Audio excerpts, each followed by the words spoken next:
Facebook or on YouTube. My name is Kama Mahako. This morning, I want us to talk about children, Black children. And for a lot of them, their innocence has been stolen. We're going to talk about that, and we're going to talk about how we can prevent this from happening to the Black children who are to come, the Black children who will be ushered into this world in future, right? I've always been fascinated by just the concept of children. I've always been intrigued. Presently, I work with children every day. So I have 4 biological children of my own, but I've had hundreds of children whom I work with as a teacher. Hundreds of children. At first, I used to think that I couldn't be a teacher because I tended to approach children the way I would approach adults. I tended to speak to them the way that I would speak to adults, and I expected a certain type of response, from them. And I said to myself, no, this probably wouldn't work well in a teacher-student setting. And this whole thing of being a teacher, it just grew on me, right? It grew out of, first of all, me homeschooling my kids, and then other persons asking me to teach their kids. That's how it evolved. I never intended to be a teacher, right? But here I am teaching and having to nurture other people's kids every day, pretty much every day. I'm also someone who is very nostalgic. I've always been nostalgic. Even when I was a child, I was nostalgic. I've always had this very sentimental longing for the past, even before I had much of a past. And when I look back at my childhood, I would say I had an awesome childhood. I had a very happy childhood. We were poor, and we grew up in the rural part of Jamaica. But for us, we didn't realize that we were poor. I mean, we weren't in abject poverty by any means, but we had electricity. We didn't have running water. We had to get water from the standpipe, the community standpipe. We had outside latrine. We had to take showers outside. But for us, this wasn't a burden. It didn't hinder us in any way that I can recall. And it was just a pleasurable time. I know for me, right? I had a happy childhood growing up in that lush place with, nature around you, all the birds, all the trees. And you'd run up and down, we'd play ring games. So I think my generation was the last generation, at least here in Jamaica, who really played outdoor games as kids. We'd be out there in the sun playing dandy shandy and stuck and pull and cowboy and Indian and dolly house. So we'd be out there soaking up the sun, playing in the dirt, playing in the mud, climbing trees, just reaching up and picking fruits, that kind of thing, right? The lazy, hazy, crazy days.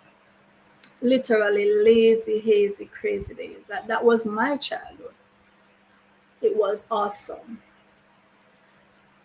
But growing up and having the perspective of adulthood, and then you look back and some things just dawn on you, and it's like you realize that even some of the kids who were around you when you were a child and you thought they were having the same kind of happy childhood that you had.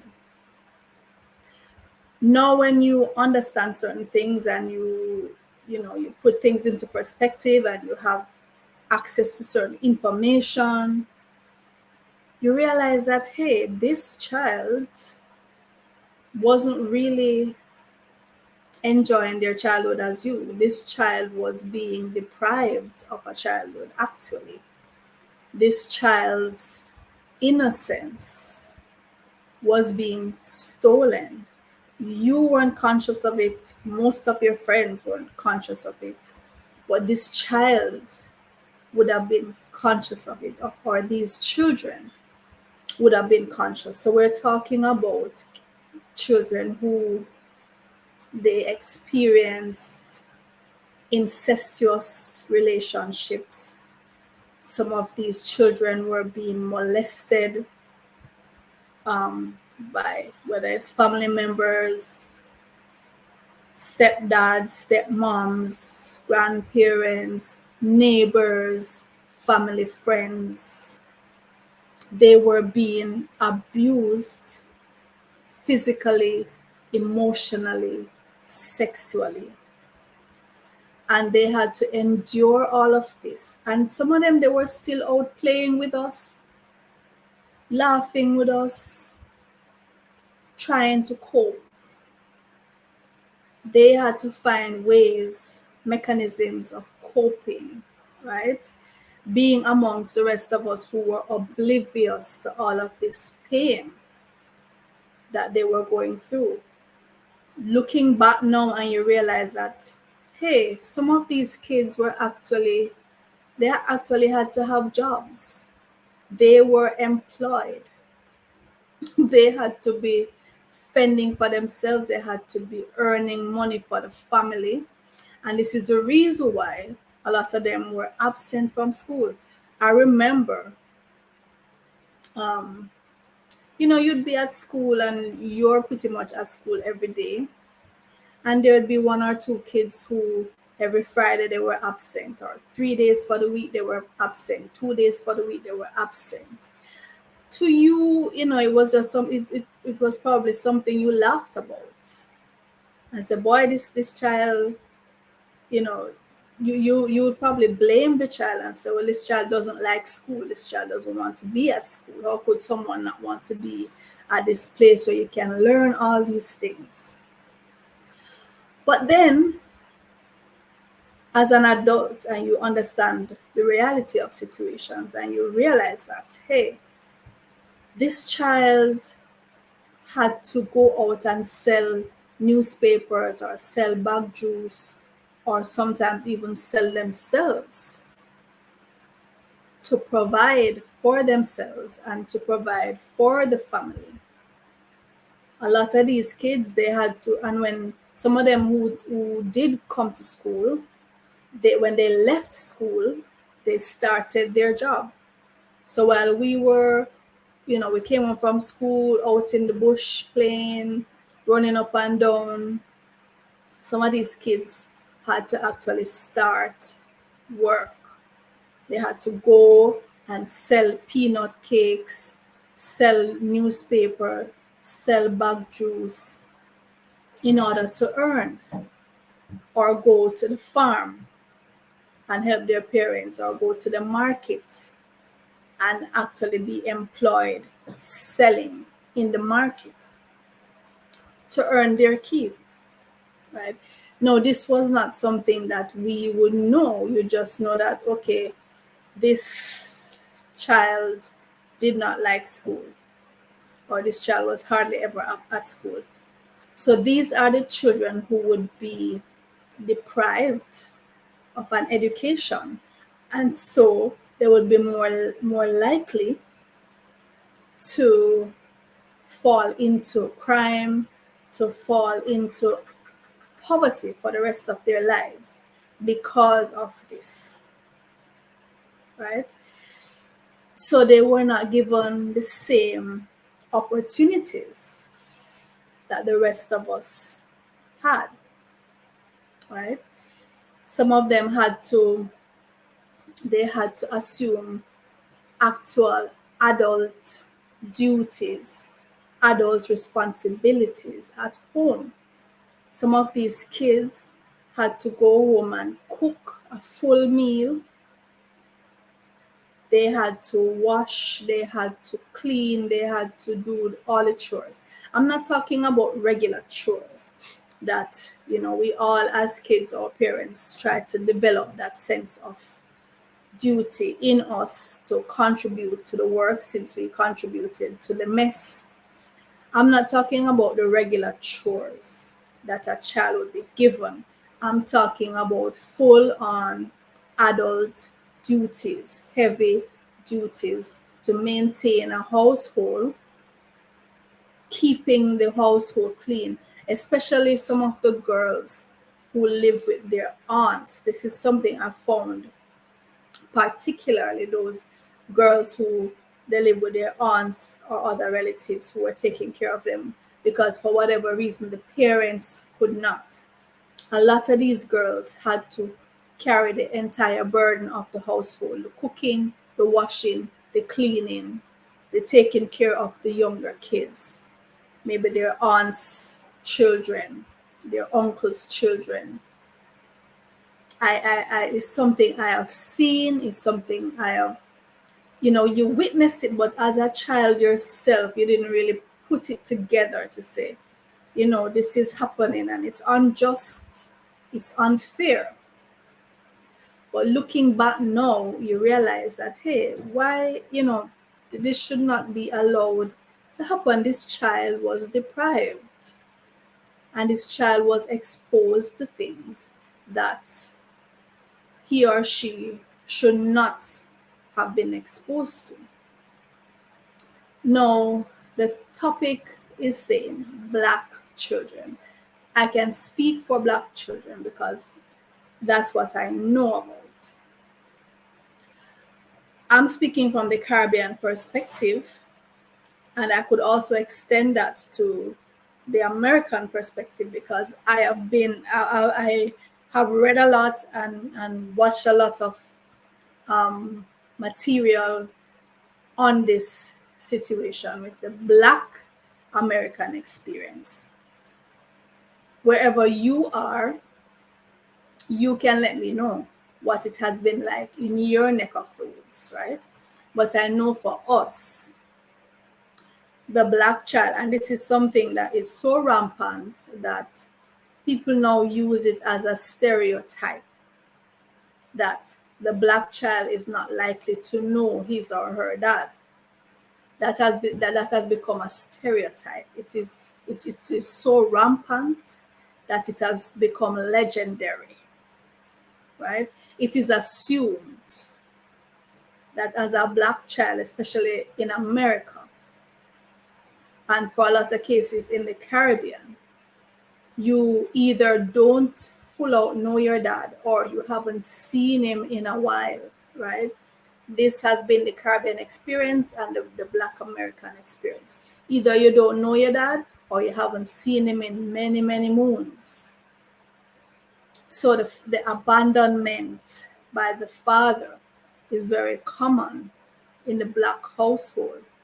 The mother, having herself been a teenager when she gave birth to her first child, that's also a common thread in the Black households. So, and having been a teenager, then she would have been more than likely not educated, more than likely not in the position to properly provide, and then combine that with the fact that the father may have left when he found out about the child or shortly after. So it predisposes that child to certain situations that would would result in their innocence being stolen.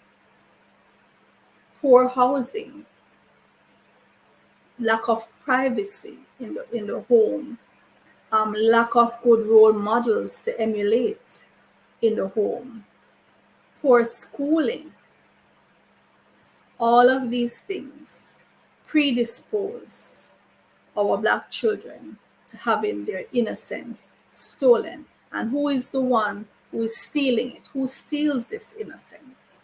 A lot of us would say, well, it's the system.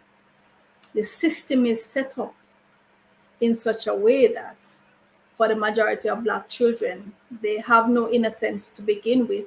They are assumed guilty a lot of times. And then for those who do have some semblance of innocence, it is taken pretty early.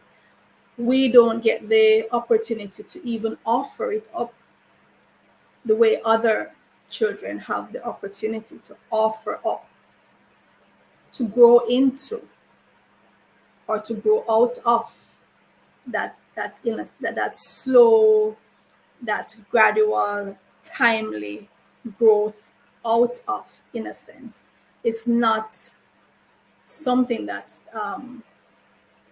a lot of our Black children are granted.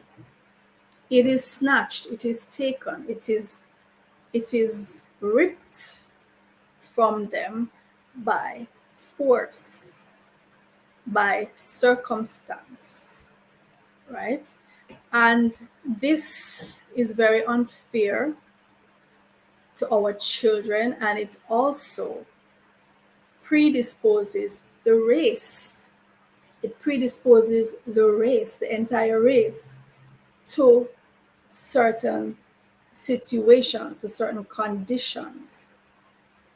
So we're going to talk about how we can solve, how we can remedy this problem, how we can prevent future Black children from having their innocence stolen, how we can put things in place that will nurture that innocence and preserve it and protect it for as long as possible, for as long as is necessary for it to develop into fruition, right?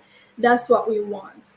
We want to put things in place that will foster this gradual growth and gradual development in our children, so they are not pushed out there too early into things that they cannot handle, things that are detrimental to them because their brains are not fully developed to handle these situations.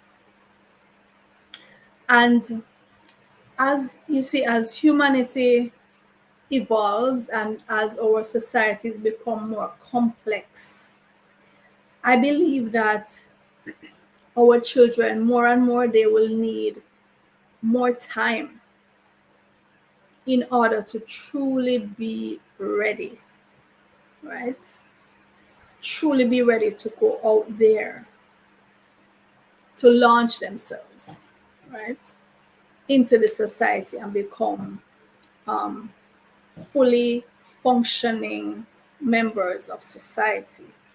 As our societies become more complex, our children are going to need more time to be children, to be young adults, still having that cocoon around them and gradually exposing them before they are able to launch.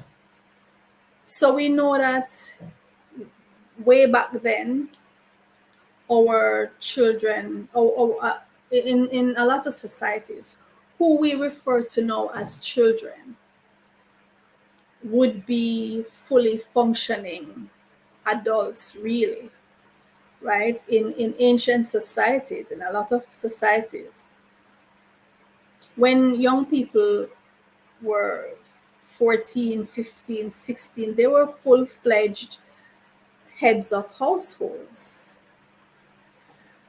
And this was common and it was acceptable because the society was not as complex. You didn't need as many skills, whether physically or mentally, academically, emotionally, to cope with the everyday existence. A lot of these societies were primitive, they were subsistence based, there just wasn't that much demand, right? And so, yes, a lot of these societies thrived, and the youngsters, 14, 15, 16, they were mothers and fathers, and they were fully functioning in that society. It was not considered necessary even for a lot of them to get education up to or beyond a certain level, and this was fine for them at the time. Now, societies in this modern era are very complex. The globe is shrinking, the competition is stiff. There is so much going on around us, so much to compute. And so our children require more skills, they require more nurturing in order for them to be fully functioning, right? And as societies evolve, then we should evolve in our thinking, and our laws and regulations should evolve. And this is what is happening now worldwide, where a lot of countries are re examining the laws that regulate the age limit for things, because we realize that societies change and the demands on us as individuals change, and the maturity that is required to exist in modern society is much higher than it used to be, right? And so our children need that longer period of nurturing and protection. Right now, I would say someone who is even 20, 21, 22, it would be rare to find somebody that age who is fully equipped to launch in our modern society right now. Because when you think of it, all right, let's say for our Caribbean experience, the kids go to high school, like if those who graduate fifth form, they're what, 16, 15, 16, 17. They go on to sixth form in our system. So they graduate 16, 17, 18, right? Depending on the individual. Then they're going to go on to college. That's another 4 or 5 years. Leave college 22, 23, typically. This person is not in a position to start a household. This person is not likely to be able to even get a mortgage. This person is just going to start employment to work for somebody else, or rarely to start businesses of his own, her own. Certainly not established enough, in my opinion, to launch, to get a firm footing, to start a family, to bring people into the world who you're going to be in charge of, right? So we have to extend that period of where we need to protect the innocence of our children even up to the early 20s. And those grown men who seek justification for being with young adults, those who just barely, I always say it's barely legal. They wait until it's barely legal as they turn 18, right? And if the law would have permitted, they would do it earlier. This is abuse, in my opinion. For you, a man in your late 20s, 30s, 40s, even older, to go to a young woman just leaving high school, just leaving sixth form, even just leaving college, right? And you are exploiting this young individual. You are exploiting this person because they have not developed their brain, their thinking, their maturity. It would be rare for you to find someone who has developed, who is in a solid place, right? To take on the kind of rigors that you're going to bring for them to cope with. It's unfair and we need to stop it. And I say men because the reality is that it's mainly the men who do this. You rarely find a woman in her late 20s, 30s, 40s who would approach a guy 18, 19, 20, right? Because the vast majority of women understand that at this age, this guy is nowhere near the maturity level that would be required to deal with the rigors that she's gonna bring. So we need to think in terms of the group, what is good for the group, and not what is good for our personal gratification or immediate gratification. We need to think, and we also need to think in terms of these youngsters. How is it going to affect their lives in the future, in the long term, 5 years from now, 10 years from now?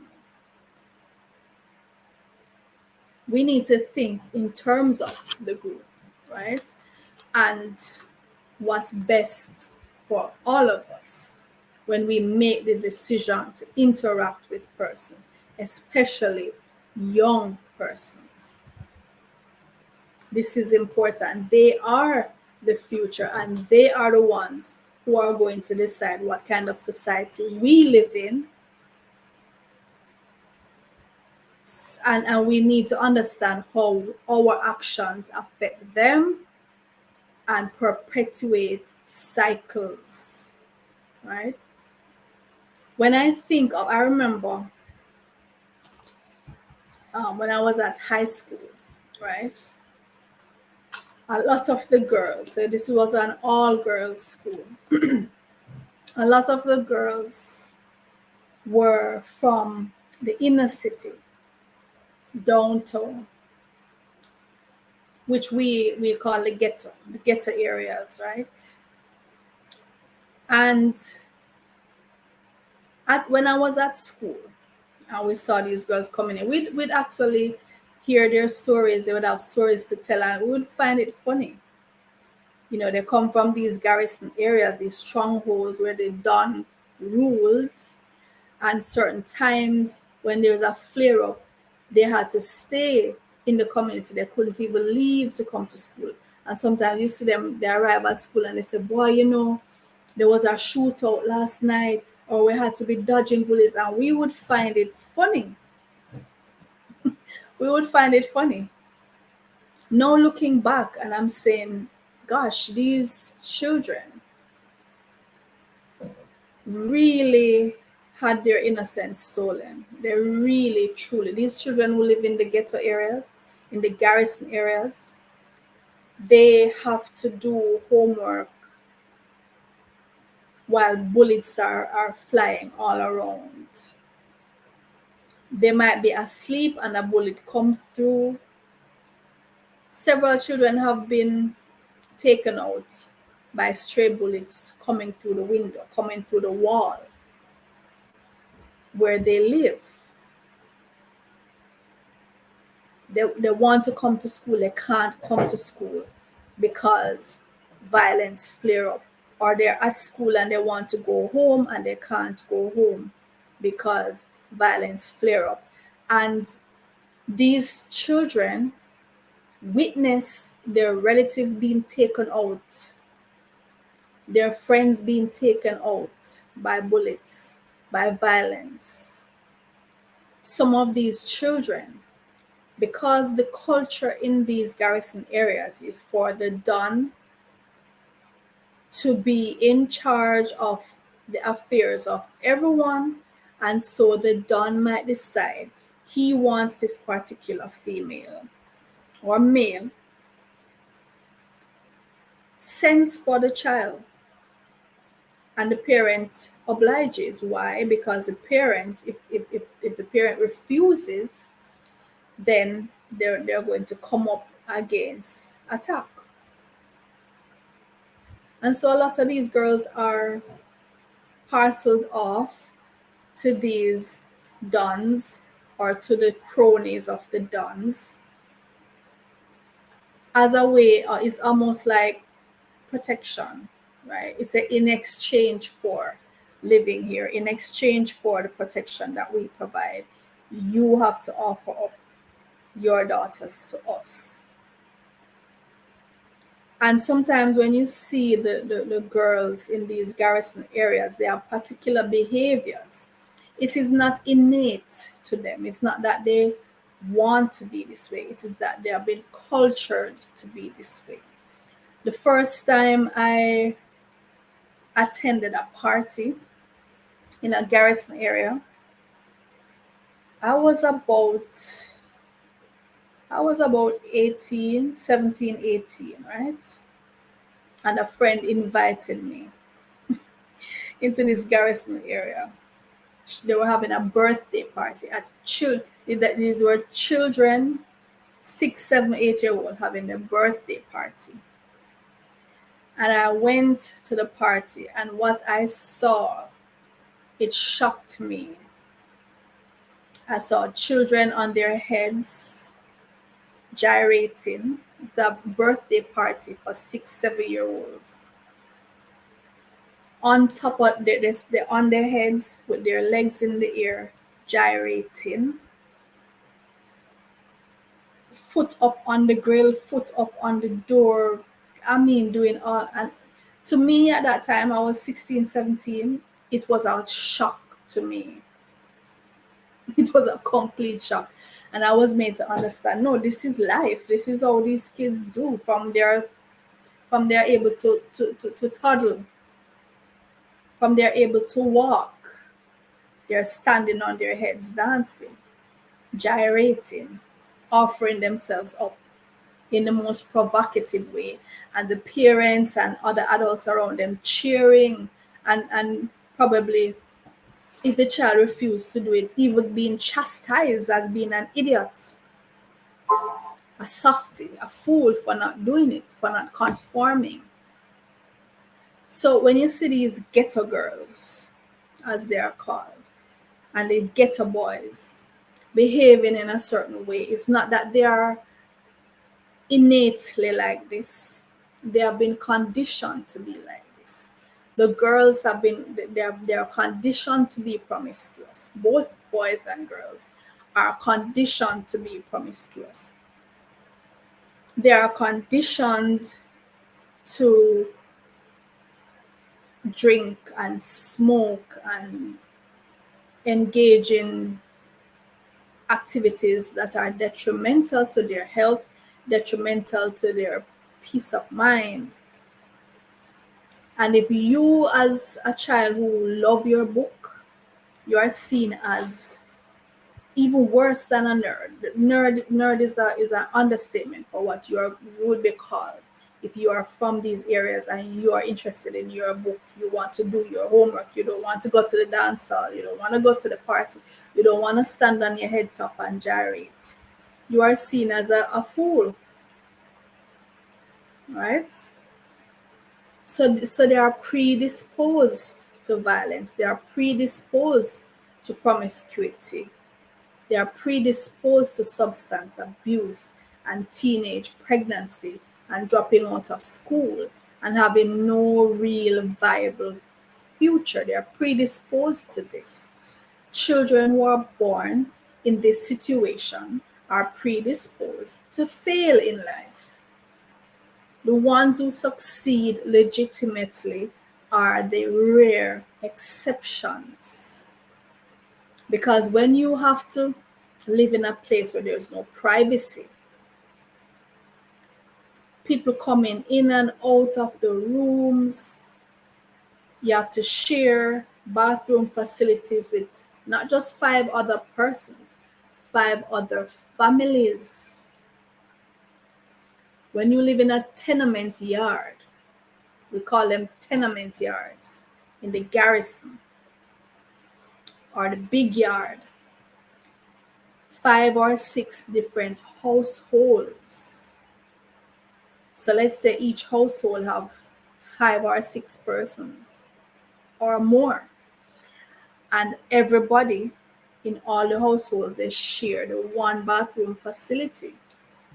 You bathe there, you use the toilet, you brush your teeth there. Everybody shares that. Can you imagine? And then all around you, you hear the shots.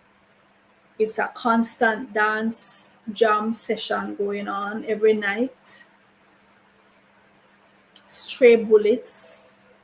You witness your relatives and your friends being taken out so often. You lose track of the loved ones who you miss. So you tend to expect to lose the ones that you love, and you're less likely to want to form a bond with anyone. So when somebody tells you, "Oh, I love you," you just have this wall you refuse to accept because you don't see where you could possibly be lovable after all you've been put through, after all has been taken from you. You think this person is crazy. How could you love the unlovable? And so you're not likely to even return this, right? No, another thing why we focus on Black children in terms of this stolen innocence is just the simple way that Black children are, how they naturally occur. Let's put it that way, right? How a lot of Black children just naturally present themselves in nature. Nature has ordained for the Black child to be a certain way physically, and a lot of Black girls, they get to a certain age and a lot of them look like well on their way to womanhood in terms of how the bodies present, right? Some people will say big in a body or big before your age. A lot of Black girls, that's just how their natural physique is, the way they develop. And just being that way causes them to be the victim of verbal abuse by men, grown men. Psst, psst. In Jamaica, that's how they do. Psst. And they're calling to the young girl. They're making remarks, and you know how they do. A lot of Black girls are exposed to this from their 7, 8, 9, from pre-pubescence, right? Cut straight up from there on, which is no fault of their own, which is not a fault to begin with. It's a gift. It's an asset, but it's an asset that has been turned against the Black female, especially, and even the Black males. For those who are so inclined, come under the same kind of attack, right? Now we have some parents, some mothers who go out of their way to dress their young girls up, especially, in my opinion, in an adult way, putting on makeup and doing their hair. From their 9, 10, you have girls putting in extensions and makeup. And to me, this is my opinion. Of course, you're entitled to your opinion. Allow the children to be children. Why do children need makeup and hair extensions and provocative clothes? No, the responsibility for controlling himself always is on the man. However, sometimes I think that women are unnecessarily provocative. When you decide to do it, you must do it understanding the mentality of those who you are going to expose yourself to, right? So it's not always a matter of, well, I have the right to dress like this, I have the right, but you must understand the risk based on those other people and their mindsets. When you make decisions, you have to understand that you don't live in a bubble. Not everybody thinks as objectively as you do. Not everybody is as rational as you are. And so just understand the risk that you take when you decide to go against certain norms because you insist on the rights that you have. Well, yes, you have the rights, but are you exposing yourself unnecessarily to the risk of those who don't understand those rights that you should have? This is something that we need to consider. And are you exposing your daughters and your sons to unnecessary risk by dressing them in a certain way, especially when they are so very young? And men,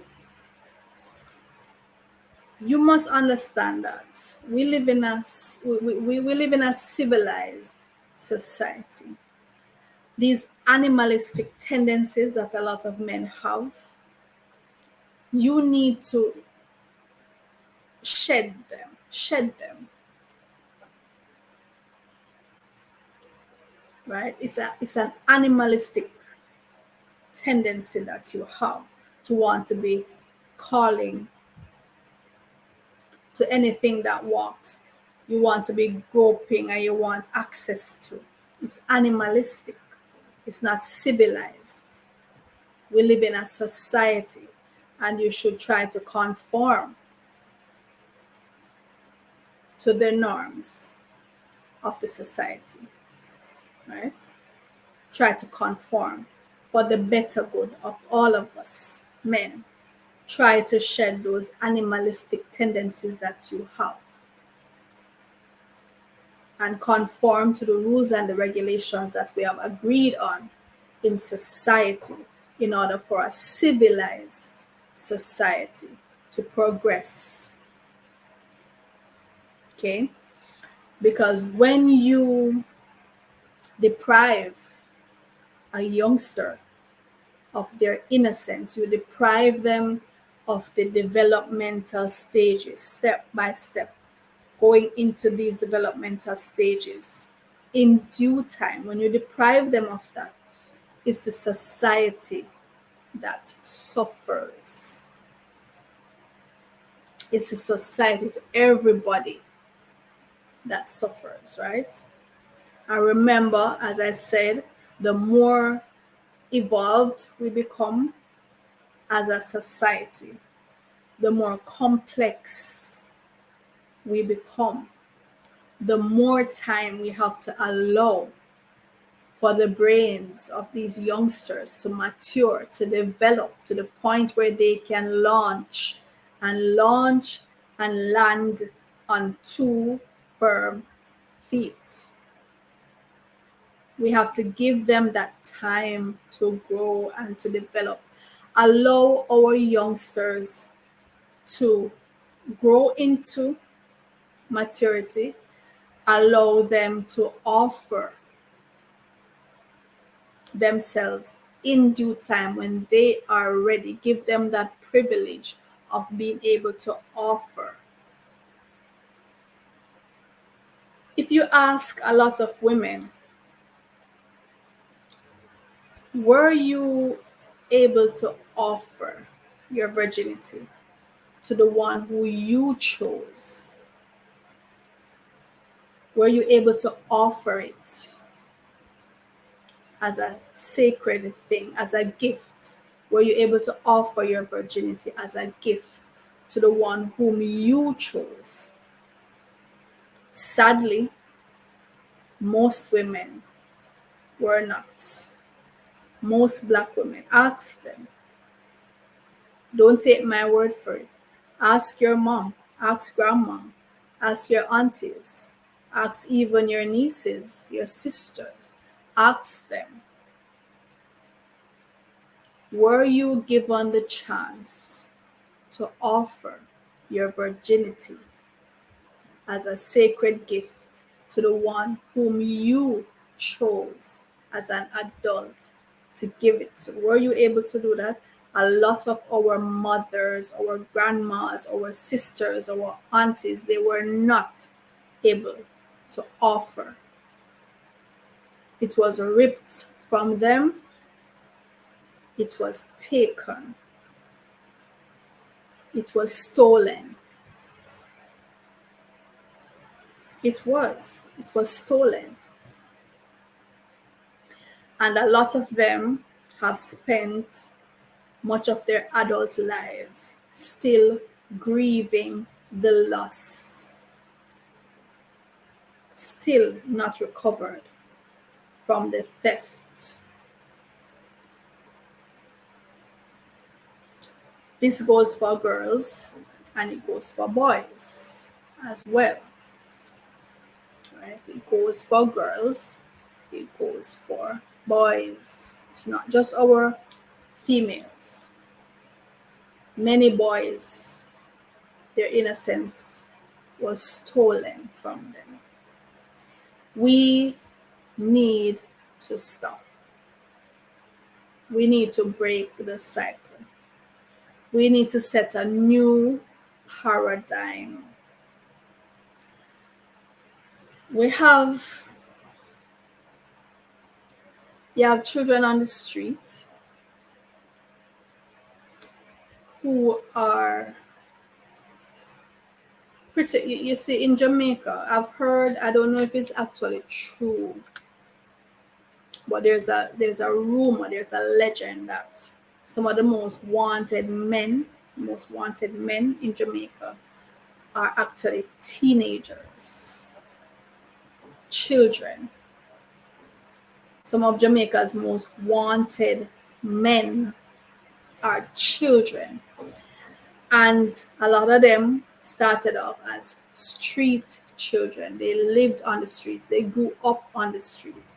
Some of them came from the garrison, ended up living on the street, fending for themselves, being exposed to gangs and drugs, substance abuse, promiscuity, selling themselves. And I'm talking about the males here, selling themselves, exposed to constant violence, no solid, positive male mentor, nobody to look up to and emulate. These boys become the most wanted because they're prone to crime and violence. They have no loyalty except to the street, except to the gang.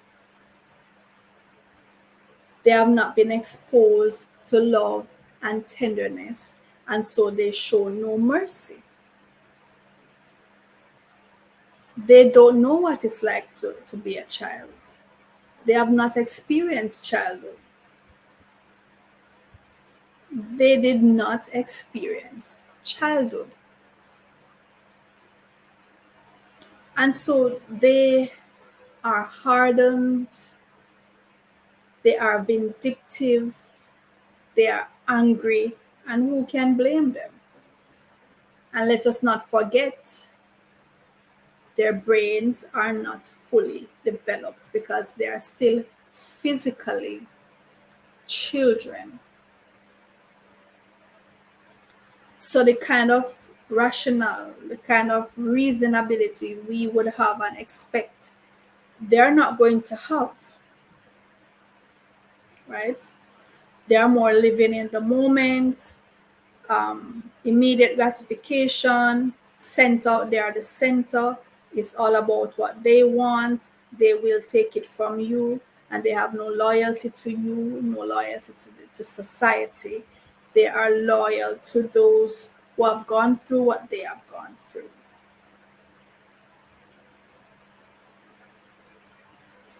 So, how do we prevent this?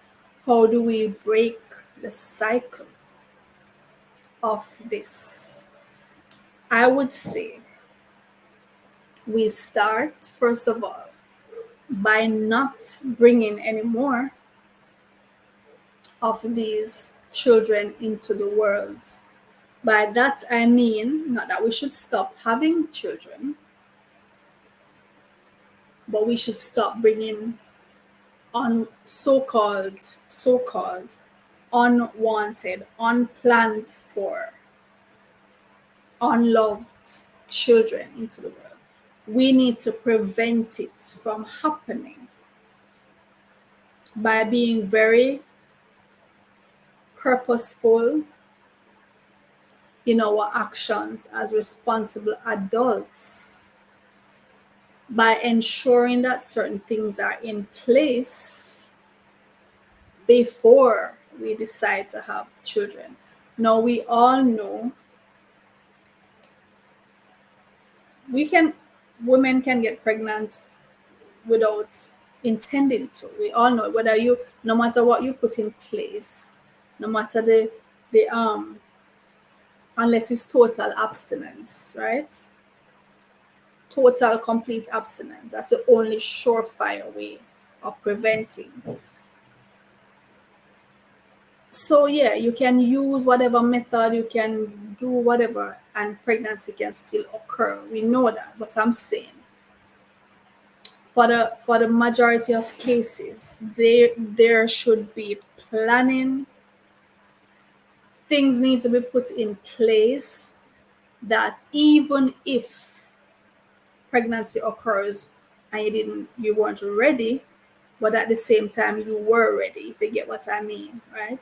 You weren't quite ready, but you still had certain things that are in place so that the child is going to be born in a home where they can be loved, they can be nurtured, they can be protected.